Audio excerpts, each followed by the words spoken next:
معصیت اللہ جن چیزوں سے ناراض ہوتا ہے ان کو ڈٹ کر کرتے ہیں، دنیا جن چیزوں سے ناراض ہوتی ہے اس کو چھوڑنے کی کوشش کرتے ہیں۔ مطلب اللہ جس سے ناراض ہو اس کی اتنی فکر نہیں ہوتی کہ اس کے چھوڑنے سے کیا ہوگا۔ دنیا اگر ناراض ہوتی ہے، حکومت اگر ناراض ہوتی ہے، ڈپارٹمنٹ اگر ناراض ہوتے ہیں، ہے نا، تو پھر ہم اس کے لیے سب کچھ کرتے ہیں۔ جیسا کہ میں یہ چاہتا ہوں کہ انکم ٹیکس میرے اوپر ریٹ نہ ڈالے، تو لہٰذا میں انکم ٹیکس ڈپارٹمنٹ کو وقتاً فوقتاً تمام وہ چیزیں فراہم کرتا رہتا ہوں اور ٹیکس پے کرتا رہتا ہوں۔ لیکن وہ خوف جو انکم ٹیکس ڈپارٹمنٹ کے تعلق سے دل میں ایک نظر آ رہا ہے، اتنا خوف زکوٰۃ کے معاملے میں نظر نہیں آتا ہے کہ اگر زکوٰۃ نہیں دوں گا تو جو ہے کائنات کا بنانے والا مالک میری پکڑ کرے گا۔ مطلب گویا انکم ٹیکس سے اس لیے ڈر لگتا ہے کہ ڈپارٹمنٹ پکڑ لیں گا، مال پر ہاتھ ڈالیں گا، ہے نا، عزت پر بات آ سکتی ہے، لوگ جب گرفتار ہو کے جائیں گے نہیں پے کرتا تھا، ہے نا۔ لیکن یہی ڈر کبھی اللہ کے معاملے میں نظر نہیں آتا کہ اگر ہم زکوٰۃ برابر نہ دے تو اللہ بارش کو روک دیں گا، اللہ ہمیں جو ہے نقصان پہنچائیں گا، ہماری جان و مال کی حفاظت جو اللہ چھوڑ دیں گا۔ یاد رکھیں، جس مال کی زکوٰۃ دی جاتی ہے اللہ اس کی حفاظت کرتا ہے، تو وہ ڈر نظر نہیں آتا۔ تو میں یہ کہنا چاہ رہا ہوں کہ آج دنیا کے بہت سارے خوف ہمارے دل میں ہیں، آج دنیا کی بہت سارے ڈر ہمارے دل میں ہیں، لیکن جیسا ڈر اللہ سے ہونا چاہیے، جیسا ڈر جہنم سے ہونا چاہیے جو اللہ رب العزت نے بنائی ہیں، جیسا ڈر اللہ کے غضب سے ہونا چاہیے کہ کہیں اگر ہم گناہ اور معصیت کے کام زندگی میں نہ چھوڑے تو اللہ غضب کریں گا، اللہ سخت پکڑ کریں گا، اللہ سخت پرسش کریں گا، اللہ جو ہم سے سوال کرنے والا ہے۔ اتنا ڈر نظر نہیں آتا جتنا دنیا کے معاملات میں، ٹیچر کیا سوال کریں گا، ایگزام میں پیپر میں کیا آ جائیں گا، ڈپارٹمنٹ کیا مجھے فلاں کریں گے، اگر یہ کام نہیں کروں گا تو اس کا اثر میری تجارت پر ایسا آئے گا۔ تو ہم دنیا کے سارے ڈر اپنے دل میں لیے ہوئے سوائے اس ڈر کے جو اللہ کا ڈر ہمارے دل میں ہونا چاہیے۔ اور یہ بہت اہم چیز ہے یاد رکھیے، خشیت الہی جس کو ہم اللہ کا ڈر، ٹھیک، اس لیے کہ جب یہ نکل جاتا ہے تو انسان بے باک ہو کر گناہ کرتا ہے، اور جب یہ ہوتا ہے تو ہر گناہ سے پہلے اس کو کہیں نہ کہیں دل میں ایک ملامت ہوتی ہے، اور بہت سی بار وہ ملامت، وہ گناہ اس کو آمادہ کرتے ہیں کہ انسان جو ہے نیکی کی طرف جو آئے۔ تو یہ بڑی اہم بات ہے، یاد رکھیے، اس چیز کو سمجھنا یہ وقت کی ضرورت ہے۔ ہم جیسا دیگر چیزوں سے دنیا میں ڈرتے ہیں، اس سے کئی گنا زیادہ ہمیں اللہ کا ڈر ہونا چاہیے، اور ایسا ڈر جو ہمیں صحیح سمت میں لے کر چلے، ایسا ڈر جو ہمیں گناہوں سے بچنے میں جو مدد کرے، ایسا ڈر، ایسا خوف، ایسی خشیت اللہ کی کہ جو ہمیں جو ہے معصیت کے کاموں سے روک لی، بڑی اہم چیز ہے۔ نبی اکرم صلی اللہ علیہ وسلم نے ایک حدیث میں بیان کیا تھا کہ 3 لوگوں کے تعلق سے ایک واقعہ تھا جو غار کے اندر چلے گئے تھے اور پتھر ڈھک گیا۔ تو جب تینوں نے یہ طے کیا کہ اپنی اپنی کوئی نیکی بیان کرے، اس کو وسیلہ بنے اللہ کے پاس تاکہ اللہ اس مصیبت کو دور کرے، اس میں سے ایک شخص نے یہ بات کہی کہ اللہ، میں نے، اس کے رشتے میں وہ بہن تھی، چاہے شاید اس کی ممیری بہن یا چچیری بہن تھی، میں نے یہ حسد، ایک بری نیت ڈالی اپنے بہن پر، اور جب ایک بار جو ہے مشکل اور پریشانی کی حالت آئے اور وہ میرے پاس آئی مجھ سے مانگنے کے لیے، تو میں نے کہا کہ اگر تو میرے ساتھ منہ کالا کریں گی تو میں جو ہے تجھے یہ پیسہ دے دوں گا۔ وہ بیچاری مجبور تھی، اللہ وہ راضی ہو گئے میرے اس عمل پر، اور جب میں اس کے ساتھ منہ کالا کرنے کے لیے اس کے قریب بڑھا تو اس عورت نے مجھ سے کہا، جو کہ رشتے کی اس کی بہن تھی، اے اللہ کے بندے، اللہ سے ڈر۔ اور یہ الفاظ اس کے سنتے ہی جو ہے اللہ وہ کہتا ہے میں گھبرا گیا، اور صرف تیرے خاطر میں نے، حالانکہ کوئی دیکھنے والا نہیں تھا، میں نے اس گناہ کو ترک کر دیا، اللہ رب العزت نے اس مصیبت کو ان لوگوں سے دور کر دیا۔ تو یہاں دیکھیے اس خاتون کا اس شخص کو یہ کہنا، اے اللہ کے بندے، اللہ سے ڈر، اور اس شخص کا اس سے ڈر جانا اور اس گناہ کو چھوڑ دینا۔ تو میں بھی یہی کہنا چاہ رہا تھا کہ ہمارا اللہ سے ڈر، خوف الہی ایک دم صحیح سمت میں ہو، جو ہمیں آمادہ کرے، جو ہمیں مجبور کرے کہ جو ہے ہم گناہوں سے بچیں، جو ہمیں آمادہ کرے کہ ہم جن چیزوں سے اللہ ناراض ہوتا ہے ان سے بچیں، جو ہمیں آمادہ کرے کہ ہم منکر سے، برے کاموں سے اپنے نفس کو روکیں، اور اللہ کا ڈر ہمیں آمادہ کرے، ہمیں آگے بڑھائے کہ ہم نیکی کریں، ہم ایسے کام کریں جو جہنم سے بچاتے ہیں اور جنت میں لے جاتے ہیں۔ ہم جو ہے ہر بار جو ہے امر بالمعروف، اچھائی کا حکم لوگوں کو دے، خود بھی نیکی کرے اور دوسروں کو اس کا حکم دے۔ تو ہمیں یہ بہت ضرورت ہے کہ ہم جو اللہ کے ڈر کو، خشیت الہی کو اپنے دل میں ڈالیں۔ اللہ رب العزت جو ہے ہماری سخت پکڑ کرنے والا ہے۔ اور ایمان کے تعلق سے نبی اکرم صلی اللہ علیہ وسلم اس حدیث کو یاد کیا، اس میں آپ نے فرمایا ایمان خوف اور امید کے بیچ میں ہے، ایمان ڈر اور امید کے بیچ میں ہے۔ ایمان جو ہے ڈر اور امید، خوف اور امید کے بیچ میں، ایمان دونوں کے بیچ میں ہوتا ہے، ایک طرف خوف ایک طرف امید ہے۔ اور یہ بات نبی اکرم صلی اللہ علیہ وسلم نے تب بیان کی تھی جب ایک صحابی کے انتقال کا وقت قریب تھا، آپ صلی اللہ علیہ وسلم کے پاس پہنچے اور پوچھا کیسا لگتا ہے؟ تو کہا ڈرتا ہوں اللہ کے عذاب سے، اس کی جہنم سے۔ تو آپ صلی اللہ علیہ وسلم خاموش رہے، تھوڑی دیر بیٹھے رہے، پھر پوچھا اب کیسا لگتا ہے؟ تو صحابی نے کہا امید کرتا ہوں کہ اللہ رب العزت مجھے جنت دیں گا، مغفرت کریں گا۔ آپ صلی اللہ علیہ وسلم نے کہا ہاں، جو اس حال میں مرا تو یقیناً وہ جو ہے درست اور وہ ایمان پر تھا، اس لیے کہ ایمان خوف اور امید کے بیچ میں ہے۔ خوف ایک طرف اور امید، ڈرتا بھی ہوں کہ گناہوں کی وجہ سے پکڑ ہوں گی، امید بھی رکھتا ہوں کہ اللہ اس کے باوجود بھی انشاءاللہ معاف کریں گا۔ تو یہی بڑی اہم چیز ہے۔ لیکن یہ بات یاد رکھیے، ایمان صرف امید کے ساتھ جڑا نہیں، خوف اور امید کے بیچ کا حصہ ہے وہ۔ ہم کیا کر رہے ہیں؟ صرف امید امید اور امید، میں نے یہ گناہ کیا اللہ انشاءاللہ معاف کر، میں نے فلاں کیا اللہ مجھے معاف کر، میں نے زکوٰۃ دی اللہ مجھے معاف کریں گا، میں نے نماز نہیں پڑھی اللہ مجھے معاف کریں گا، میں نے روزے رکھی اللہ معاف۔ ہم صرف امید امید اور امید رکھ رہے ہیں۔ خوف اور امید کے بیچ ہے اسلام، ایمان۔ پہلے خوف کی کہیں میری زکوٰۃ پہ اللہ پکڑ نہ کرے، یا اللہ میں توبہ کرتا ہوں تو اس سے اور اب دوں گا، امید ہے کہ اللہ مجھے معاف کریں گے۔ سمجھ رہے؟ خوف اور امید کے بیچ میں ایمان ہے۔ خوف ہے مجھے کہ اللہ جو ہے میں نے فلاں معصیت کی، تو پکڑ لے تو میں تو کہیں کا نہیں رہوں گا۔ امید کرتا ہوں اللہ میں نے تجھ سے توبہ کی تھی، تو اس توبہ کو بھی قبول کرے گا۔ تو خوف اور امید کے بیچ میں یاد رکھیے ایمان ہے، دونوں کے بیچ کا وہ حصہ یاد رکھیے۔ تو ہمیں بھی جو ہے اپنی کیفیت ویسے ہی بنانا ہے کہ خوف اور امید کے بیچ ہمیں رکھنا ہے اپنے آپ کو۔ یہ بڑی اہم چیز ہے یاد رکھیے، خوف اور امید کے بیچ ہم رہیں، ورنہ آج ہم دیکھ رہے ہیں صرف امید کر رہے ہیں کچھ لوگ، اور کچھ لوگوں کا حال ہے صرف خوف کا معاملہ کر رہے ہیں۔ ویسے خوف کا معاملہ بڑا کمزور نظر آتا ہے، امید ہی ہم لوگوں کو زیادہ ہے کہ ہمیں اللہ معافی کر دیں گا بس، اور خوف کا کوئی ایسی حالات یا کوئی بات نظر نہیں آ رہی ہمارے سامنے۔ تو اس بات کو ہمیں یاد رکھنا ہے، اور ہمیں اپنے دل میں اللہ تعالیٰ کا حقیقی ڈر، حقیقی خوف ہمیں پیدا کرنا ہے، اس لیے کہ اس کے بغیر ہم ایمان کی نہ چاشنی اٹھا سکتے ہیں، اور نہ ہی اس کے بغیر کوئی شخص حقیقی ایمان والا کہلا سکتا ہے۔ یاد رکھیے، تو ہمیں اللہ کا ڈر ویسے اپنے نفسوں میں پیدا کرنا ہے جیسے اللہ کا ڈر پیدا کرنے کا حق ہے۔ یاد رکھیے حق ہے۔ آئیے چند باتیں میں آپ کے سامنے اسی عنوان کے تحت رکھنے کی کوشش کروں گا، جو کہ ایک بہت اہم عنوان ہے، ایسا عنوان جو انشاءاللہ ہمیں گناہوں سے بچائیں گا، ایسا عنوان کہ اگر یہ ڈر پیدا ہو جائے تو ہم جو ہے انشاءاللہ عزیز بہت سارے نیک کاموں میں آگے بڑھیں گے، اور معصیت کے اور برائی کے کاموں سے اپنی نفس کو روکتے رہیں گے۔ اللہ رب العزت نے اسی بات کو یوں فرمایا اپنی کتاب کے اندر، سورہ سجدہ سورہ نمبر 32 آیت نمبر 15 سے لے کر 17 میں اللہ نے مومنوں کی کچھ صفت بیان کی۔ آئیے اس صفت کے بارے میں اللہ کیا فرماتا دیکھیے۔ اللہ فرماتا ہے انما یؤمن بآیاتنا الذین اذا ذکروا بها خروا سجدا وسبحوا بحمد ربهم ولا یستکبرون۔ اللہ رب العزت کہہ رہا ہے کہ اللہ فرماتا ہے ہماری آیتوں پر وہی لوگ ایمان لاتے ہیں، وہی لوگ ایمان لاتے ہیں جنہیں جب کبھی نصیحت کی جاتی ہے، اللہ کی آیتیں سنائی جاتی ہے تو وہ سجدے میں گر پڑتے ہیں۔ کیا کرتے ہیں وہ لوگ؟ سجدے میں گر پڑتے ہیں، اور آگے اور اپنے رب کی حمد اور اس کے بعد اس کی تسبیح اور بڑائی بیان کرتے ہیں۔ حقیقت میں اللہ سے ڈرنے والے، حقیقت میں نیک بندے، حقیقت میں مومن بندے وہ ہیں کہ جب اللہ کی آیتیں ان کو سنائی جاتی ہیں، ان کو نصیحت کی جاتی ہے تو ان کے دل کانپ اٹھتے ہیں اس نصیحت، اور وہ سجدے میں گر جاتے ہیں، اور وہ اللہ کی حمد بیان کرتے ہیں، وہ اللہ کی تسبیح بیان کرتے ہیں، اور وہ تکبر نہیں کرتے اپنے رب کے سامنے۔ مطلب اللہ کی آیتیں بتانے کے بعد نہ عمل کرنا تکبر کی علامت ہے، تو وہ تکبر نہیں کرتے اپنے رب کے سامنے، اور اللہ نے فرمایا وَهُمْ لَا يَسْتَكْبِرُونَ، اور وہ تکبر نہیں کرتے۔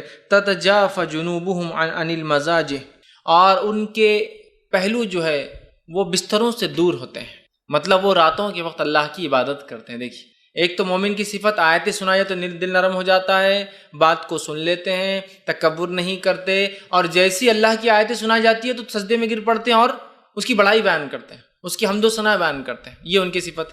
دوسرا آگے اللہ رب العزت کیا فرماتا ہے؟ اور ان کے پہلو بستروں سے الگ ہوتے ہیں، مطلب رات کی نماز قائم کرتے ہیں تو بستروں سے الگ رہتے ہیں۔ پھر فرمایا جو ہے مزہ یدعون ربهم خوفا وطمعا، اور اپنے رب کو وہ آواز دیتے ہیں، دعائی دیتے ہیں، دعا کرتے ہیں، پکارتے ہیں۔ کیسے؟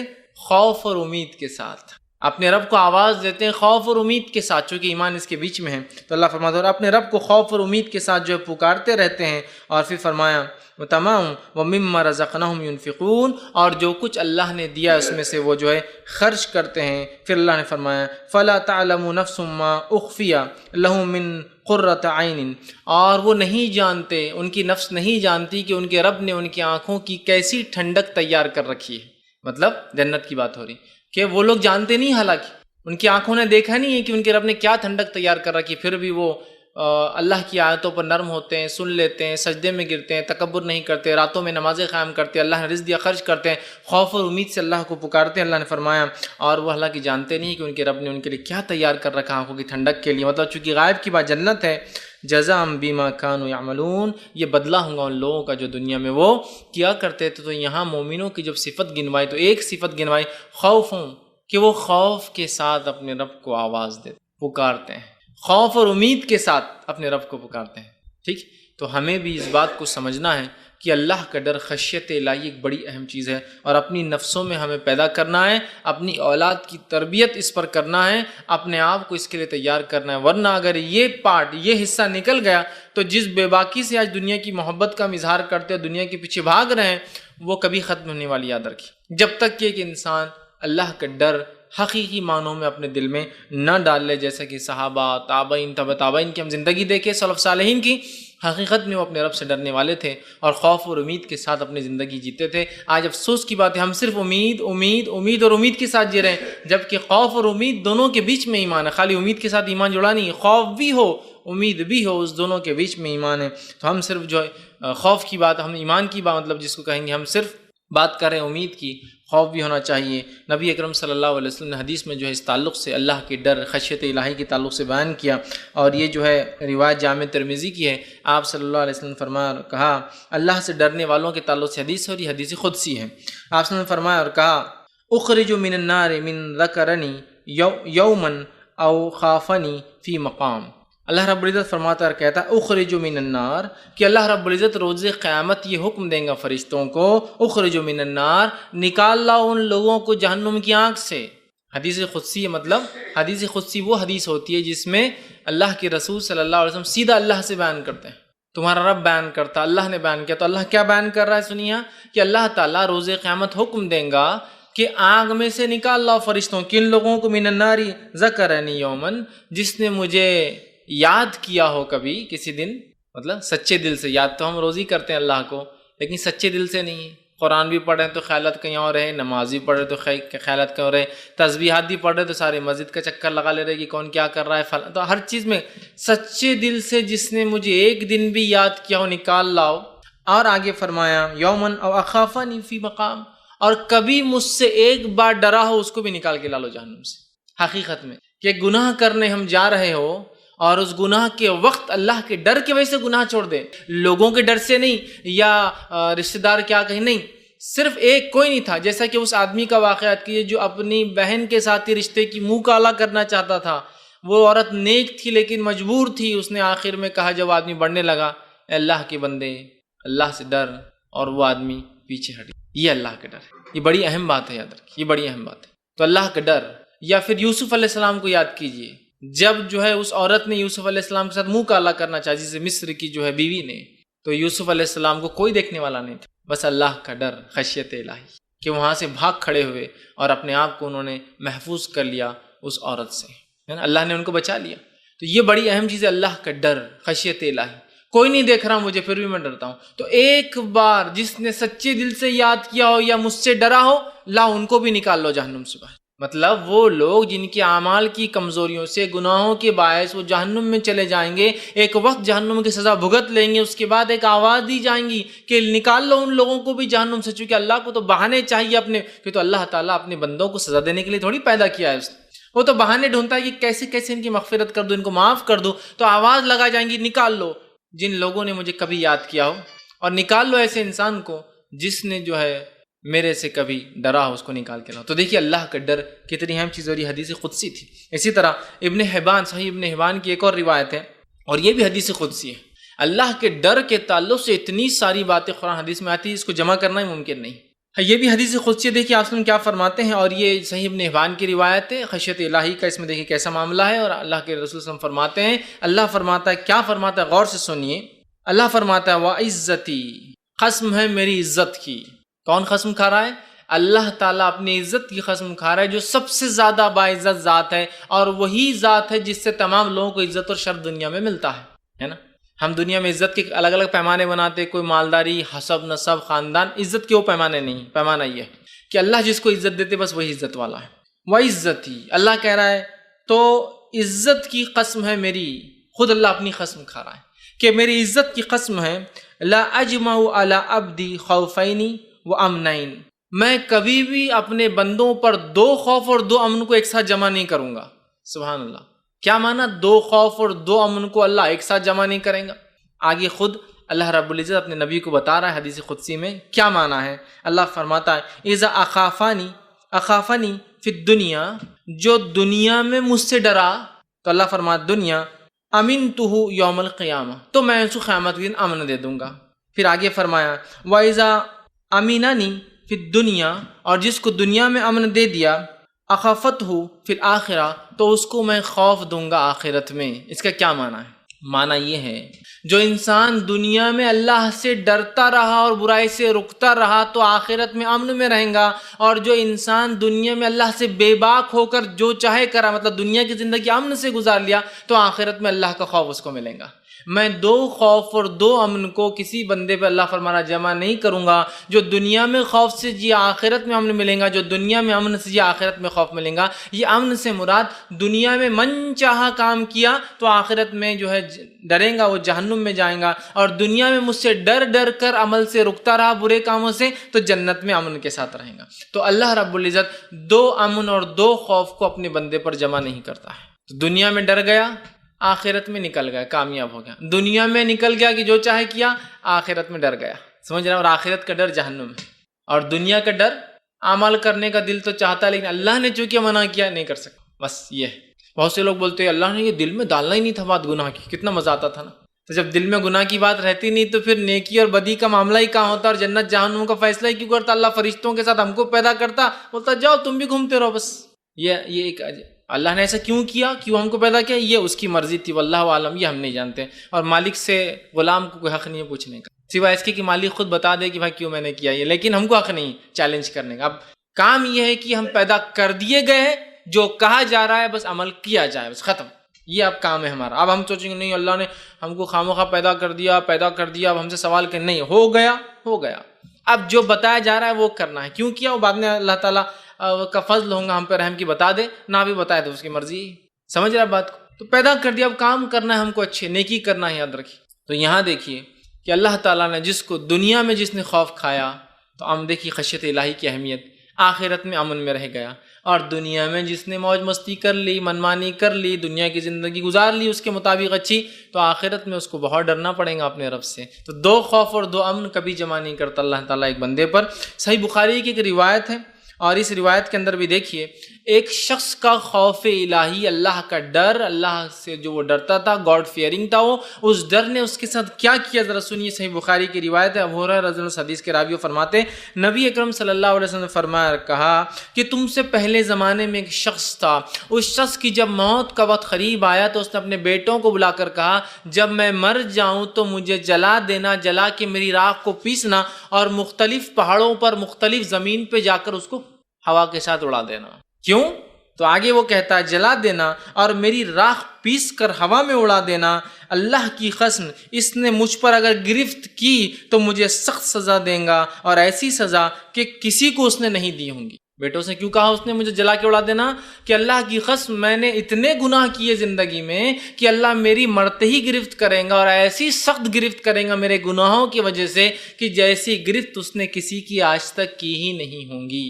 مطلب وہ انسان بہت زیادہ گناہ کر چکا تھا، اور اس کا اللہ سے جو ڈر تھا اس گناہوں کی وجہ سے، اس ڈر نے اسے مجبور کیا کہ اپنے بیٹوں کو ایسی وصیت کرے۔ اس کے بیٹوں نے چونکہ اس نے وصیت کی تھی، وہ مر گیا، اس سے جلایا، اس کی راکھ کو پیسا اور الگ الگ جگہ پہ اڑا دیا۔ اللہ رب العزت نے جو ہے فوراً حکم دیا زمین کو، اور ایک حکم سے وہ آدمی جمع ہو کے اللہ کے سامنے کھڑا ہو گیا۔ اب اللہ نے اس سے سوال کیا میرے بندے کیوں کر کے آیا تھا ایسی وصیت دنیا میں کہ مجھے جلا دینا، جلا کے اڑا دینا الگ الگ جگہ، کیوں کر کے آیا تھا ایسی وصیت؟ تو وہ جو ہے حکم دے تو وہ جمع ہو گیا، وہ شخص زندہ تیار ہو گیا۔ اللہ نے پوچھا، اللہ نے اسے فرمایا تجھے کس چیز نے ایسا کرنے پر آمادہ کیا؟ تو اس نے کہا اللہ تیرے خوف نے، میرے گناہ اتنے زیادہ تھے دنیا میں کہ تیرا ڈر مجھے لگا کہ میرے رب کے سامنے کیا جواب دوں گا، رسوا ہو جاؤں گا نا اللہ کے سامنے، تو میں کیا جواب دوں گا، تیرے ڈر نے مجھے یہ مجبور کیا۔ اللہ رب العزت اس کے اس ڈر سے اتنا خوش ہوا کہ اسے بخش دیا اور مغفرت کر دی۔ خوف الہی اتنی بڑی چیز ہے کہ ایک گناہ گار انسان کے گناہ بھی بخشے جا سکتے ہیں اگر حقیقی اللہ کا ڈر ہو۔ یہ نہیں کہ بس نماز ہوئی، نماز کے بعد کچھ تو بھی کرے تو بہت سے لوگ کرتے ہیں بس چلو اب گناہ ہو گئے معاف، لیکن پھر نماز سے نکلے وہی نیت کے ساتھ کہ اگلے کو دھوکہ کیسا دوں۔ حج کو گئے توبہ اب کوئی گناہ نہیں، لیکن حج اس لیے کر کے آیا کہ پرانا اکاؤنٹ کلیئر ہو جائے، اب نئے سے سرے سے جرم کروں۔ سمجھ رہے؟ ہم لوگوں کا مزاج یہ بن چکا ہے، نہیں اس شخص نے گناہ کیے تھے، جانتا تھا اللہ کی پکڑ ہے، جانتا تھا اس کی جہنم ہے، اس کی پکڑ بہت سخت ہے، اس ڈر نے اسے مجبور کیا کہ اس نے حکم اور وصیت دی مجھے جلا دو۔ اللہ رب العزت کے لیے کیا ناممکن تھا، اس نے حکم دیا، مٹی نے اسے اٹھا کے کھڑا کر دیا، وہ زندہ اللہ کے سامنے کھڑا ہو گیا۔ اللہ نے سوال کیا کہ کس چیز نے تجھے مجبور کیا تھا کہ تو یہ کہے؟ تو کہا اللہ تیرا ڈر۔ اس شخص کو گناہ تو کیے تھے لیکن اپنے رب سے حقیقی ڈر تھا کہ میرا رب میری گرفت کرنے والا ہے، میرا رب میری پکڑ کرنے والا ہے۔ تو اس ڈر نے اسے مجبور کیا اور رب العزت نے اس ڈر کو اتنا پسند کیا۔ اللہ پسند کرتا ہے جو بندے اس سے ڈرتے ہیں، توبہ کرتے ہیں، کہ اس نے معاف کر دیا۔ اللہ کا ڈر سے مراد یہ ہے کہ ہم گناہوں سے بچیں، نیکیوں کی طرف آمادہ ہو، اچھے کام کرے، برائی سے اپنی نفس کو روکے۔ یہ بات یاد رکھیے، نہیں تو اللہ کا ڈر بولے تو بس کچھ تو بھی آپ ڈر سمجھ رہے، توبہ کر رہے اور پھر معاملہ نہیں، حقیقی ڈر۔ تو اس شخص کو حقیقی ڈر تھا اپنے گناہوں کی وجہ سے کہ میں جہنم میں نہ جاؤں۔ اللہ رب العزت نے اس کو جو ہے معاف کر دیا اس کے ڈر کی وجہ سے۔ تو اللہ کا ڈر بڑی اہم چیز ہے۔ آئیے اسی طرح جو اللہ کے ڈر کہ اس حدیث سے معلوم ہوتا ہے کہ اللہ کتنا معاف کرنے والا ہے، کہ اگر اس سے کوئی ڈرا تو وہ معاف کرتا ہے۔ اور اللہ تعالیٰ کے عرش کے سائے کے نیچے کون کھڑے ہوں گے؟ ان کھڑے ہونے والوں میں سے بھی ایک شخص وہی ہے جو اللہ سے ڈرتا تھا۔ حدیث صحیح بخاری کی، اور آپ صلی اللہ علیہ وسلم نے فرمایا کہ سبعۃ یظلھم اللہ فی ظلہ یوم لا ظل الا ظلہ، کہ 7 لوگ ایسے ہیں جو اس روز سائے میں ہوں گے جس روز کی اللہ کے سائے کے علاوہ کوئی سایہ نہیں ہوگا۔ 7 لوگ، 7 پیپل، مطلب 7 وہ لوگ جو اللہ کے سائے کے نیچے ہوں گے اس روز جس روز اللہ کے سائے کے علاوہ کوئی سایہ نہیں ہوگا۔ پہلا کون ہے؟ انصاف کرنے والا بادشاہ۔ پہلا شخص جو اللہ کے سائے میں روز قیامت ہوگا وہ انصاف پسند حکمراں، بادشاہ، خلیفہ، لیڈر یا جج، جو ذمہ دار ہو لوگوں کے اندر فیصلہ کرنے، انصاف پسند، پہلا انسان۔ دوسرا فرمایا اور کہا اس جوان کو جو شروع جوانی سے اللہ کی عبادت کرتا رہا ہو، ایسا نوجوان جس کی جوانی کی ابتدا سے جوانی کی انتہا تک وہ اللہ کی عبادت کرتا رہا ہو، مطلب اس کا جوانی کا فیز سٹارٹ سے اینڈ تک وہ اللہ کی عبادت میں گزرا ہو۔ اور انسان جوان ہوتا ہے 10 سال سے، بالغ ہو جاتا ہے نا 10 سال کا اسلام، اس لیے عبادتیں فرض ہو جاتی ہے۔ 10 سال سے شروع ہوتا ہے تو کم و بیش یہ عمر کا جو ہے 30، 33 یا 35 سال تک یہ چلتا ہے۔ کہ سب سے حدیث میں الفاظ ہے نا، انسان جنت میں اس حالت میں جائیں گا جو دنیا میں سب سے خوبصورت تھا، اور وہ اپنی عمر کے مرحلے میں 30 سے 33 کے بیچ کی عمر ہوگی، مطلب 30 سے 33 کی عمر اس کی ایسی عمر ہوتی ہے جس عمر میں سب سے زیادہ طاقتور ہوتا ہے، اور اس کے بعد پھر ڈھلان شروع ہو جاتی ہے 33 کے بعد، بیماریاں یہ وہ ڈھلتے جاتا ہے۔ تو اسی لیے میں بھی یہ کہہ رہا ہوں کہ 10 سے لے کر کم و بیش 30، 33، 35 تک یہ پیریڈ ہے، یہ جوانی کہلائیں گا، جو کہ آپ دیکھیے 25 سال کا کم و بیش مرحلہ ہو رہا ہے۔ تو جس کی ابتدا جوانی کی کیسے ہوئی؟ جس کی جوانی کی ابتدا ہوئی عبادت میں، اور جس کی جوانی کی انتہا مطلب اس نے اپنی ساری جوانی کو اللہ کی عبادت میں گزارا، ایسا بھی انسان جنت میں ہوگا۔ یہ بڑی اہم چیز ہے۔ اور آج افسوس کی بات ہے، ہم نوجوان اپنی زندگیوں کو کیا کرتے ہیں؟ گناہ اور معصیت میں گزارتے ہیں۔ دیکھیے آپ کالج لائف، اسکول لائف کے ایک مرحلے سے آدمی جب ہائر اسکول میں آتا ہے وہ جوان ہو جاتا ہے، 8th اسٹینڈرڈ، وہاں سے لے کر اپنے زندگی پورے کالج لائف، ہمارے نکاح اور ہماری عمر کے 30-35 سال تک ہم صرف معصیت اور گناہ کے کام کریں اللہ، اور اس کے بعد پھر توبہ توبہ توبہ توبہ توبہ، جب عمر ڈھلنے لگی، بیماریاں لا کے لپٹ گئی، اور جس میں ساتھ دینا چھوڑ دیا، سماج نے ساتھ دینا چھوڑ دیا، مال کمانے کی طاقت نہیں رہی، تو پھر توبہ چالو ہو گئی اور اللہ سے بس گڑ گڑا رہے ہیں، دعائیں کر رہے ہیں۔ تو جس نوجوان کی جوانی اللہ کی عبادت میں گزریں گی، دوسرا وہ شخص ہے۔ تیسرا وہ شخص ہے جو شخص جس کے دل مسجد میں لٹکا ہوتا تھا، کہ ایک نماز پڑھتا ہے تو دوسری نماز تک اس کا دل لٹکا ہوا ہوتا ہے بیچ میں، کہ کیا ہو رہا ہوگا، کہ میں لیٹ نہ ہو جاؤں، کہ مجھ سے نماز نہ چھوٹ جائے، کہ تاخیر نہ ہو جائے، کہ جماعت نہ مجھ سے چھوٹ جائے، کہ رکعتیں نہ مجھ سے، اس کا دل مسجد میں اٹکا ہوا ہوتا ہے۔ تیسرا شخص وہ ہے۔ چوتھا شخص وہ ہے، وہ آدمی جس نے اللہ کے لیے دوستی کی ہو اور زندگی بھر دوست رہا ہو، اور اس کی جدائی تک اس دوست سے اس کی دوستی مطلب جمع بھی ہوا اللہ کے لیے اور جدا بھی ہوا اللہ کے لیے، مطلب 2 لوگ جو ملتے ہیں اللہ کے لیے اور جدا ہوتے ہیں اللہ کے لیے۔ تو ایک معنی یہ کہ دنیا میں اگر ملے بھی تو اللہ کے لیے، اگر الگ بھی ہو رہے تو اللہ کے لیے۔ ایک معنی یہ کہ ملنے سے ختم ہونے تک اللہ کے لیے ساتھ رہے، مطلب شروعات بھی دوستی کی اللہ کے لیے بھی، اور مر بھی گئے، ٹوٹنے تک اللہ کے لیے ہی دوستی رہی۔ یہ ایک معنی ہے، رہے ساتھ بھی تو اللہ کے لیے، جدا ہو بھی تو اللہ کے لیے۔ آج ایسی دوستی ہم کہاں دیکھتے ہیں؟ ہم رہے ہیں ساتھ کسی کے معصیت اور گناہوں کے لیے، معصیت گناہ چھوڑ دیا تو ہم دوستی بھی چھوڑ دیتے ہیں۔ سب سے زیادہ دوست اچھے کون ہے؟ جو پیسہ خرچ کرتا ہے، حرام کاری کروا رہا ہے، فلاں، یہ بہت اچھا دوست، ارے یار وہ بند کر دیا تو اپن نے جانا چھوڑ دیا اس کی وجہ سے، ہے نا؟ تو یہ آدمی۔ اس کے بعد آپ فرماتے ہیں 5واں وہ مرد جس کو ایک مرتبے والی خوبصورت عورت منہ کالا کرنے کے لیے بلائے اور وہ کہے میں اللہ سے ڈرتا ہوں۔ کیوں کہا مرتبے والی خوبصورت عورت؟ اس لیے ایک چیز تو اس کے مرتبے کی وجہ سے ڈر نہیں ہے کہ راز فاش ہوگا. اسٹرانگ لیڈی ہے نا, بہت اس کا مقام ہے, سمجھے. تو راز فاش ہونا ممکن نہیں ہوتا. چھوٹے موٹے لوگوں کے راز جلدی فاش ہوتے, بڑے لوگوں کے راز فاش نہیں ہوتے. ایک تو مرتبہ ہونے کی وجہ سے وہ کیس دبا سکتی ہے, آسانی سے معاملات کو مٹا سکتی ہے, اس کا مرتبہ ہے نا. دوسرا نہ صرف مرتبہ ہے, وہ خوبصورت بھی ہے, اس میں ایک اٹریکٹیو پارٹ بھی ہے. ایک ڈر تو یہ کہ دنیاوی مشکل ہٹ جائیں گے اگر پکڑے بھی گئے تو, چونکہ وہ ایک بہت اونچے اثر رکھنے والی لیڈی ہے. دوسرا خوبصورت بھی ہے. اثر رکھنے والی خوبصورت عورت بلائے اور وہ کہے میں اللہ سے ڈرتا ہوں, اس لیے کوئی بدصورت عورت بلائے تو انسان ویسے بھی جاتا نہیں. اثر وسر نہیں تو اس کو کوئی اٹریکشن, سمجھ رہے آپ. تو خوبصورت بھی ہے, اثر رکھتی ہے اور بلا رہی ہے, اور یہ تب کہہ رہا ہے, حالانکہ ڈر نہیں ہے, دنیا کا ڈر نہیں, میں اللہ سے ڈرتا ہوں. اس کے بعد آپ فرماتے ہیں چھٹا وہ جس نے اکیلے جو ہے تنہائی میں چھپا کر صدقہ دیا ہو, ایسا صدقہ دیا ہو کہ ایک ہاتھ سے دیا ہو تو دوسرے ہاتھ کو نہ پتا, سیدھے ہاتھ سے دیا ہو تو الٹے ہاتھ کو نہ پتا. ایسا خاموشی میں اس نے ڈونیشن دیا, صدقہ دیا, چندہ دیا, عطیات دیتا تھا کہ ایک ہاتھ سے دیا تو دوسرے ہاتھ کو پتہ نہیں.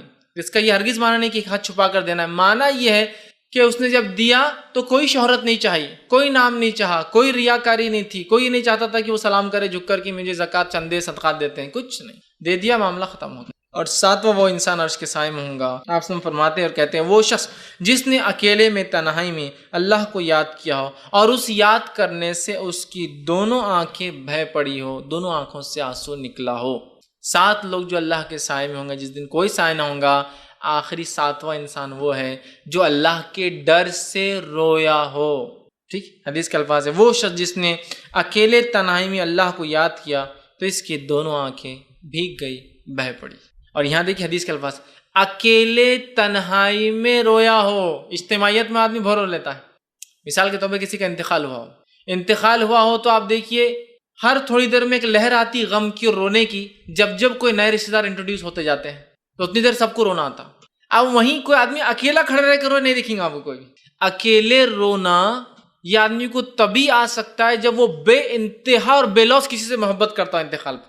تو اسی طرح اللہ سے اکیلے میں ڈر کر رویا. اجتماعیت میں کوئی بھی رو لے رہا ہے, دعائیں ہوتی اجتماعیت کے لوگ کتنا زور زور سے رو رہے ہیں, ان کے رونے کے مقابلے میں ان کی زندگی کے عمل نظر نہیں آ رہے کہ زندگی میں اتنا ڈر, جتنا رو رہا ہے اتنا ڈرتا ہو کہ معاملات میں اتنا صحیح ہوں. تو اجتماعیت میں تو رو لیتے ہیں. علی بن ابی طالب رضی اللہ عنہ کے زمانے میں ایک انسان مسجد میں رو رہا تھا تو آپ نے فرمایا تیرا بہتر ہوتا اکیلے میں رونا, اس لیے کہ اکیلے میں رونے سے یہ فضیلت کو وہ حامل ہو جاتا کہ اللہ کے لیے رویا نا اکیلے میں. تو دیکھیں حدیث, اکیلے میں اللہ کے لیے رویا. اجتماعیت میں لوگوں کے سامنے انسان رو لیتا ہے, اکیلے میں رونا یہ اصل چیز. تو اکیلے میں اللہ کے لیے رویا. خشیت الہی دیکھیے کہ اگر جو روتا ہے تو وہ عرش سائے میں ہے, جو ڈرتا ہے مر گیا تو جنت جا رہا ہے, مغفرت ہو جا رہی ہے. اللہ 2 خوف کو اور 2 امنوں کو جمع نہیں کرتا. اللہ نے اعلان کر دے گا روز قیامت جو جہنم میں چلے بھی جائیں گے نکال لاؤ جو ایک بار بھی ڈرا ہوں مجھ سے.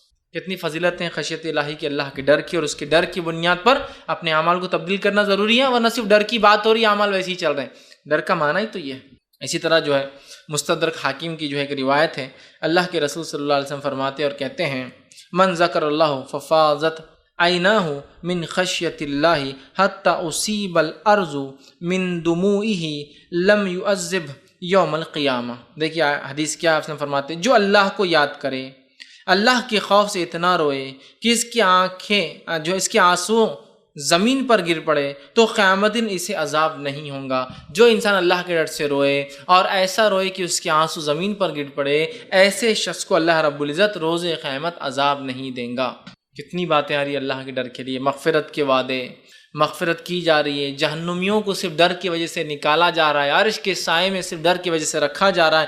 یہاں فرمایا جا رہا ہے جس کے آنسو گرے ہو زمین کے اوپر دونوں آنکھوں سے نکل کر. اور ظاہر سی بات ہے آنسو زمین پر تبھی گرتے انسان جب بہت روتا ہے.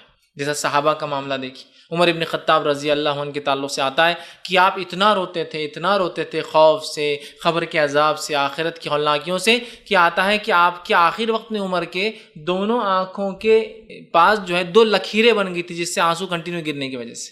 مطلب فیشیل ایکسپریشنز پہ 2 لائنیں آ گئی تھی جس سے آنسو گرتے تھے ہمیشہ.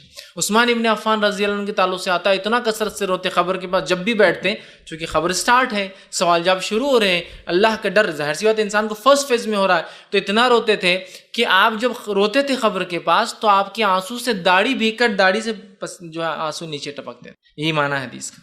جو اللہ کے ڈر سے رویا، رونے کی وجہ سے آنسو زمین پر ٹپکے. آنسو زمین پر تبھی ٹپک سکتے جب چہرے سے نکل کر وہ داڑھی سے ہوتے ہوئے نیچے کی طرف آتے ہیں. اتنا رویا. تو ایسے شخص کے بعد اللہ فرماتا ہے میں اسے روز قیامت عذاب نہیں دوں گا، چونکہ میرے ڈر سے رویا ہے نا. اور جب کوئی انسان حقیقت میں اللہ کے ڈر سے روتا ہے اس کی زندگی تبدیل ہو جاتی ہے. یہ بات ہمیشہ یاد رکھیے، ورنہ میں ایک بار رو رہا ہوں، پھر اگلی بار اگلا دھوکہ، پھر دوسری بار رو رہا ہوں، پھر تیسری بار دھوکہ. نہیں، اس کی زندگی چینج ہو جاتی ہے جب وہ اللہ کے لیے روتا ہے. یہ بڑی اہم چیز ہے. تو جو رویا ہو، آنسو نکلے ہو، زمین بھیگی ہو، اللہ نے کہا کہ میں اس کو عذاب نہیں دوں گا کیونکہ وہ میرے لیے رویا ہے. کتنی بڑی بات ہے، کتنی اہم چیز ہے. اور اللہ کے نیک بندوں کا یہ شیوا اور طریقہ رہا ہے کہ وہ خوب روتے تھے، خوب ڈرتے تھے. اور رونا ظاہر سی بات ڈر کی علامت ہوتی، عاجزی کی علامت. تو اللہ کے نیک بندے، حتیٰ کہ انبیاء جو گناہ نہیں کرتے تھے، معصوم عن الخطا ہے، انبیاء تک کثرت سے روتے تھے. اس لیے میں کہہ رہا ہوں نیک لوگوں کی پہچان ہے رونا. وہ گناہ نہیں کرتے پھر بھی روتے ہیں زارو خطا. ہم تو گناہ کر کے بھی ڈٹے ہوئے ہیں، وہ گناہ نہیں کر کے بھی روتے ہیں. یہی صفت اچھے بندوں کی ہے جو ڈرتے اللہ سے ہو. اور جتنا ٹاپ کا اسٹوڈنٹ ہوتا ہے نا، وہ اپنے رزلٹ سے اتنا زیادہ خوف کھاتا ہے. بہت سے لوگ بولتے ہیں انبیاء کیوں روتے تھے، ان کو کیا گناہ تو نہیں کیے تھے. نہیں، جتنا ٹاپ موسٹ اسٹوڈنٹ ہوتا ہے اس کو لیسٹ میں بھی سب سے کم مارکس کٹ ہونے کا بھی ڈر ہونے سے اس کو ڈر لگتا ہے کہ ٹھیک ہے میں نے 100% پیپر لکھا، لیکن ڈر ہے کہ آدھا مارکس ہینڈ رائٹنگ وجہ سے تو نہیں کٹ ہو جائے. اس کو ڈر لگ رہا ہے. فیلئر کو نہیں ڈر لگتا ہے. تو یہ انبیاء ٹاپ موسٹ لوگ ہیں دنیا کے، اس لیے خوف کھاتے رزلٹ سے. تو انبیاء کا یہ شیوا تھا کہ گناہ نہیں کرتے تھے پھر بھی روتے تھے. آج ہم گناہ کرتے روتے نہیں ہیں. آدم علیہ السلام نے جو خطا کی اس کے تعلق سے ایک روایت آتی، کثرت سے آدم علیہ السلام رویا کرتے تھے اس خطا کے لیے. نوح علیہ السلام کے تعلق سے اسلاف لکھتے کہ نوح کا نام نوحہ سے پڑا. اتنا روتے تھے، اتنا نوحہ سمجھتے نا، نوحہ رونا. اتنا روتے تھے نوح علیہ السلام کہ ان کا نام نوح رکھ دیا گیا نوحہ کی وجہ سے. کیا کثرت سے روتے تھے. کئی انبیاء کے تعلق سے آتا ہے کہ بکثرت رویا کرتے تھے، بکثرت رویا کرتے تھے، حالانکہ گناہ نہیں کرتے تھے، روتے تھے عاجزی کی وجہ سے. کہ اللہ کی تھوڑی سی بھی پکڑ کر لے، جو خطائیں، چھوٹی خطائیں تو سب سے ہوتی ہیں، اس سے پکڑ لے. تو آدم کو کہا پھلنا کا، علیہ السلام کھا لیا، خطا تو ہوئی ہے نا. نوح علیہ السلام ڈر رہیں گے، روز قیامت ڈریں گے. صحیح مسلم کی روایت ہے کہ کہیں اللہ مجھے آج میری بددعا کی وجہ سے نہ پکڑ لے جو میں نے اپنی قوم کے خلاف کی تھی. ابراہیم علیہ السلام ڈریں گے جو میں نے توریا بات کو گھما کے پیش کیا تھا 2-3 موقعوں کے اوپر کہ اللہ مجھے نہ پکڑ لے. موسیٰ علیہ السلام ڈریں گے کہیں وہ خپتی کو جو میں نے مکہ مارا تھا، میرا مقصد اس کو مارنا ہے لیکن مر گیا ہو، میں کوئی پکڑ میں نہ آ جاؤں. بڑے ہیں، ڈر رہے ہیں لیکن خوف کرتے ہیں اپنے. تو بڑی اہم چیز ہے اللہ کا ڈر. آج وہ ڈر ہمارے دل سے جو نکل گیا ہے. مستدرک حاکم کی ہی روایت ہے، خود نبی اکرم صلی اللہ علیہ وسلم کے تعلق سے آتا ہے. اور عبداللہ ابن عباس رضی اللہ عنہ فرماتے اور کہتے ہیں جب اللہ رب العزت نے یہ آیت نازل کی، یا ایھا الذین آمنوا قوا انفسکم واہلکم نارا، سورہ تحریم سورہ نمبر 66 آیت نمبر 6. جب یہ آیت نازل ہوئی تو آپ صلی اللہ علیہ وسلم سے تلاوت فرمایا تو ایک نوجوان بے ہوش ہو گیا. ایک نوجوان مطلب ایک نوجوان صحابی بے ہوش ہو گئے، اور بے ہوش ہو کے بہت زور زور سے شیورنگ جس کو ہلنے لگے. ہو بے ہوشی میں ہوتا ہے نا کبھی آدمی، وہ ہوتا ہے بہت تیزی سے ہلنے لگے. نبی اکرم صلی اللہ علیہ وسلم جو ہے اس شخص نوجوان کے نزدیک اور فرمایا کہو لا الہ الا اللہ. اس نوجوان نے کہا لا الہ الا اللہ تو آپ صلی اللہ علیہ وسلم نے اسے بشارت دی اور کہا کہ تمہیں میں جنت کی بشارت دیتا ہوں. کیونکہ اس نے جب آیت سنی قوا انفسکم اہلیکم نارا تو اس جہنم کے تذکرے نے اس کو بے ہوشی میں ڈال دیا. اٹھا کہ ہو سکتا ہے اس کے گناہ ہوں گے، ہو سکتا ہے وہ یہ سوچ رہا ہوں میرے گھر والوں کو میں کیسے بچاؤں. وہ بے ہوش ہو گئے. تو صحابہ نے کہ اللہ کے رسول یہ بشارت جو آپ نے ابھی دی جنت کی، کیا اس کے لیے ہے ہمارے لیے بھی ہے؟ اس کو کیوں دی؟ تو آپ نے کہا صرف اس نوجوان کے لیے. تو کہا ہم نے کیا کیا جو ہمیں بشارت نہیں ہے؟ تو اللہ کے رسول صلی اللہ علیہ وسلم نے فرمایا یہ اس کے لیے مخصوص ہے، اس لیے کہ ذالک لمن خاف مقامی وخاف وعید. قرآن کی آیت آپ نے پڑھ کے سنا رکھا، اس لیے کہ یہ اپنے رب کے سامنے کھڑے ہونے سے اور خشیت الہی سے گر پڑا، ڈر گیا نہ ہو. جیسی آیت پڑھ گی قوا انفسکم واہلیکم نارا، گر گیا ہو، ڈر گیا ہو. کیوں ڈر گیا؟ اس لیے کہ اللہ نے قرآن میں کہا جو اس دن میرے سامنے کھڑے رہنے سے ڈرا اور میری وعید، میری وارننگ سے ڈرا جو دنیا میں دی نا اللہ نے، مت کرو ایسا کروں گا، مت کرو ایسا کروں گا، جو ڈر گیا وعیدوں سے اور میرے سامنے کھڑے رہنے سے تو وہ تو کامیاب ہوگا. اس وجہ سے میں نے اس نوجوان کو خوشخبری دی تو جنتی. اللہ کے ڈر کا فائدہ دیکھیے کہ جنتی ہو گیا وہ نوجوان. تو بڑی اہم چیز ہے اللہ کا ڈر. وہ تبھی پیدا ہو سکتا ہے جب اللہ سے اشد ہم لوگ محبت کریں. جیسا ہمارا رب ہم سے محبت کرتا ہے ہم بھی اشد اس سے محبت کریں. وہ محبت پھر ہمیں مجبور کرتی ہے کہ ہم اس سے ڈرے بھی. اس لیے کہ انسان جسے سب سے زیادہ محبت کرتا ہے نا اس سے ڈر بھی لگتا ہے. کیوں؟ محبت جانے کا ڈر بھی تو ایک ڈر ہے بہت بڑا. بڑی اہم چیز ہے، یاد رکھیے، بڑی اہم چیز ہے. بہرحال تو یہاں مستد جو حاکم کی روایت میں ہم دیکھتے ہیں نبی اکرم صلی اللہ علیہ وسلم نے اس نوجوان کو جو ہے خوشخبری سنائی. ابو داؤد کی روایت ہے جو ہے نبی اکرم صلی اللہ علیہ وسلم کی خوف کا جو کیفیت خوف کی ہوتی تھی وہ یہ تھی کہ ایک صحابی فرماتے کہ آپ صلی اللہ علیہ وسلم، ابو داؤد کی روایت ہے کہ آپ صلی اللہ علیہ وسلم جب نماز پڑھتے ہیں تو نماز میں آپ کو دیکھا گیا کہ آپ نماز میں جو ہے اتنا روتے، اتنی عاجزی کرتے اللہ کی کہ آپ کے سینے سے جو رونے کی آواز آتی تھی ایسا لگتا تھا کوئی چکی چل رہی ہے یا ہنڈیا کے اندر کوئی چیز ابل رہی ہے. ہانڈی میں کوئی ابلتی نا، بلبلے آ کے پھٹتے ہیں، چیزیں الٹتی اندر کی، سبزی وغیرہ آواز ہوتی ہے. تو آپ صلی اللہ علیہ وسلم سجدے میں ہوتے اور اتنا آپ خشیت سے آپ روتے کہ آپ کی وہ آواز لگتا کوئی چکی پیسی جا رہی ہے نا. جب آدمی سسکی لے کے روکتا ہے نا ہلو سے تاکہ کوئی سنے نہ، تو چکی پیسنے ایسی آواز. اور جب زیادہ روتا ہے اس کی کیفیت بڑھ جاتی ہے تو ہانڈی میں ابلنے کی. تو آپ کی رونے کی آواز ایسی ہے جب چکی پیسی جا رہی ہے، مطلب جب آپ باریک خاموشی میں وہ کرتے، جب بڑھ جاتا تھا ایسا لگتا تھا ہانڈیا میں کوئی چیز ابل رہی. اتنا نبی اکرم صلی اللہ علیہ وسلم خوف کرتے ہیں. جامع ترمذی کی روایت ہے، نبی اکرم صلی اللہ علیہ وسلم نے فرمایا اور کہا 2 قطرے اور 2 نشان اللہ کو بڑے محبوب ہے. 2 drops، 2 قطرے اور 2 نشان اللہ کو بڑے محبوب. کون سے 2 قطرے؟ پہلا وہ قطرہ جو انسان جو ہے خوف سے اللہ کی آنکھوں سے بہاتا ہے. پہلا کون سا خطرہ؟ آنسو کا خطرہ جو انسان خوف سے اللہ کی بہاتا ہے، اللہ کو محبوب. اور دوسرا وہ خطرہ جو میدان جہاد میں انسان زخم کھا کر خون کا گرتا ہے. اس کا 2 خطرے، 2 drop جس کو بولیں. ایک آنکھ سے جو نکلتا ہے اللہ کو پسند ہے، محبوب خطرہ ہے. دوسرا جسم جب کٹتا ہے، چھٹتا ہے، گولی لگتی ہے، تیر لگتا ہے، کچھ بھی ہوتا ہے جنگ کے میدان میں، جہاد میں، اللہ کی راہ میں حق کے لیے کوشش کرنے میں، یہ 2 خطرے اللہ کو پسند ہے. اور 2 نشان، ایک نشان وہ جو اللہ کی راہ میں زخم کھایا ہو، جہاد کیا لیکن انتقال مطلب شہید نہیں ہوا لیکن زخم تو کھایا ہے بہت. ایک وہ نشان جو زخم جو اللہ کی راہ میں کھایا ہو، حق کے لیے کھایا ہو. اور دوسرا وہ نشان جو اللہ کی عبادت کرنے کی وجہ سے اس کے سر پر یا ہاتھوں پہ آ جاتے، کبھی گٹھے آتے ہیں.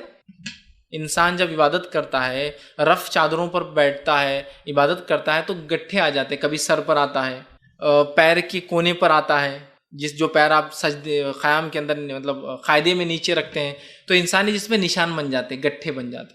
تو آپ نے فرمایا پہلا وہ نشان جو جہاد کے میدان میں زخم کا ہوتا ہے، دوسرا وہ نشان جو انسان عبادت کرنے کی وجہ سے گٹھے آ جاتے ہیں اس کو، چاہے وہ سر پر ہو چاہے وہ پیر پر ہو، جو بیٹھنے سے آتے ہیں. یہ 2 نشان اللہ کو بڑے پسند ہیں. تو اس حدیث میں بھی پہلا وہ خطرہ جو آنکھ سے گرا ہو.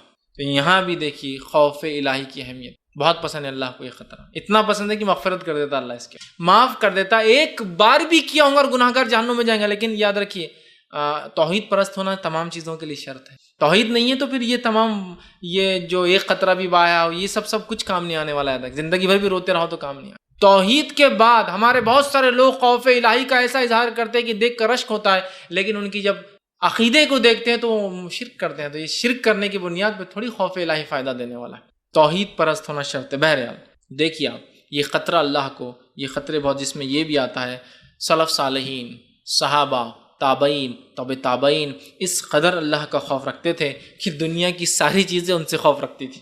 یہ فائدہ انہوں نے اٹھایا. ہمارے صحابہ سلف صالحین اتنا جو ہے اللہ کا ڈر رکھتے تھے کہ دنیا کی ساری چیزیں ان سے ڈرتی تھی. اور آج ہم جو ہے اللہ کا اتنا خوف ڈر نہیں رکھتے، اس کی وجہ سے دنیا کی ہر چیز سے ہم کو ڈر لگتا ہے. ہر چیز سے ڈر لگتا ہے نا. یہاں تک کہ آج تو یہ حالت ہے، اللہ رحم کرے، کہ فون بھی آیا تو اٹھانے کو ڈر لگتا ہے. کبھی کبھار پتہ نہیں فون آ رہا، اب یہ جو ملک سے آ رہا وہ ملک سے ہمارے تعلقات اچھے نہیں ہیں، پتہ نہیں میرے ساتھ کیا ہوتا. اپنے رشتہ داروں کو بھی کوئی آدمی فون لگاتا تو اپنے موبائل سے لگاتا، باہر جا کے STD سے لگاتا ہے. نہیں وہ میرا. اتنا تو ڈر ہے ہم کو دنیا بھر کی چیزوں. تو صحابہ کا معاملہ، تابعین کا، خود نبی اکرم صلی اللہ علیہ وسلم کا معاملہ ہم دیکھتے ہیں کہ اتنے بے باک تھے، اتنا اللہ سے ڈرتے تھے کہ دنیا کی تمام چیزیں ان سے خوف کھاتی تھی. اور جب ہم نے اللہ کا ڈر چھوڑ دیا تو دنیا کے سارے ڈر ہمارے دل میں آ کے بیٹھ گئے. سارے ڈر بیٹھ گئے. بیٹھے نہیں بیٹھے سارے ڈر آج بیٹھ گئے. سارے ڈر بیٹھ گئے. کیا عزت تھی، کیا مقام تھا صحابہ کا. آپ دیکھیے ابو ایوب انصاری رضی اللہ عنہ، 80 سال کی عمر ہے، جہاد کا اعلان ہوتا ہے قسطنطنیہ، کانسٹنٹنیپول، استنبول کے خلاف، جو کہ اس زمانے میں عیسائیت کا جو ہے گڑھ تھا، وہ مرکز تھا قسطنطنیہ کانسٹنٹنیپول. اعلان ہوتا ہے اور ابو ایوب انصاری کہتے ہیں میں بھی چلوں گا. لوگ کہتے ہیں تم 80 سال کے ہو چکے ہو، بوڑھے ہو چکے ہو اور بیمار تھے سخت. کہا نہیں پھر بھی میں چلوں گا. تو اللہ کی راہ میں جہاد کی فضیلت ہی اتنی ہے. لیکن یہ تمام چیزیں توحید کے بعد، اس کے بعد اعمال، نماز، روزہ، زکوٰۃ، تمام چیزوں کی باتیں، بندوں کے حق ادا بھی کرنا اس میں شامل ہے. ورنہ گھر ہے ماں بیمار پڑی اور آپ بول رہے چلو اللہ کے نہیں ہوتا. آپ لوگوں کے پاس ایک شخص آیا کہ اللہ کے رسول مجھے اجازت دیجیے، مجھے جانا ہے آپ کے ساتھ جہاد میں. کہا تیری ماں ہے تو کہا جا خدمت کر پہلے بعد میں دیکھ. تو بہرحال ان کا جذبہ دیکھی، کہا مجھے چلنا ہے. کہا چلیے. جب چلے تو محاصرہ کیا گیا، قلعے کو گھیر لیا گیا. جنگ کوئی کامیاب نہیں ہوئی، دشمن نے اپنے آپ کو بند کر لیا. قسطنطنیہ دنیا کا سب سے محفوظ قلعہ تھا. پڑاؤ ڈالا گیا، 3 مہینے کے قریب پڑاؤ ڈالا گیا. ابو انصاری نے وصیت کی اور بیماری بڑھتی گئی. وصیت کی کہ مر جاؤں تو یہیں